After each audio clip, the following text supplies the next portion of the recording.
Sa fl-aħħar 50 uffiċjal tal-kontrolli tal-fruntiera li jaħdmu fl-Ajruport Internazzjonali ta' Malta se jgawdu minn kundizzjonijiet aħjar ewlenija fosthom żieda fil-paga. Għal snin sħaħ dawn il-ħaddiema ntesew mill-awtoritajiet fejn minkejja s-sensittività tax-xogħol tagħhom baqgħu fejn kienu b'kundizzjonijiet diffiċli u pagi baxxi. Iżda nhar il-ħamis il-folja nqalbet hekk kif intlaq ftehim settorjali bejn il-Gvern, il-General Workers Union u l-Union ħaddiema maqudin. Dawn id-dettalji ngħataw waqt konferenza tal-aħbarijiet indirizzata mill-Ministru għas-Sigurtà Nazzjonali u l-Intern Carmelo Abela. Mark Busuttil, uffiċjal fid-Dipartiment tal-Immigrazzjoni, stqarr li sa fl-aħħar saret ġustizzja mal-ħaddiema li settihom aktar responsabilità u kundizzjonijiet aħjar.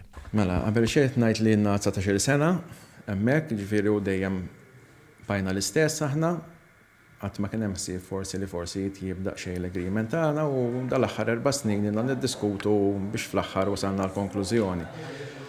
Il-maġġoranza huma mhux kulħadd ħajbenefika qisu xi 300 euro fix-xahar bħala paga u ħajtuna opportunità oħra li nitilgħu bħala skala oħra. Fuq kollox dan qed isir biex il-ħaddiema jaħdmu iktar għal qalbhom u biktar dedikazzjoni biex jassiguraw l-ogħla livelli ta' sigurtà fost persuni li jidħlu Malta minn pajjiżi terzi. Il-General Workers Union kellha semm importanti biex ingħataw dawn id-drittijiet u rsistew għal snin sħaħ biex titwettaq ġustizzja. Il-qatt il-musmar fuq rasu meta tkun inna nisqu fuqha snin sħaħ. Fil-fatt l-anomaliji li kien hemm f'dad-dipartiment kienu ilhom hemm il fuq minn 17-il sena. Tant kien hemm anomaliji li l-General Workers Union taħt amministrazzjoni preċedenti kienet anki sponsoret il-ħaddiema li rridu jiftħu kawża l-qorti kontra l-Gvern. Il-ftehim intlaq b'sodisfazzjon anke mill-Union ħaddiema maqudin. Bla dubju xejn 50 persuna.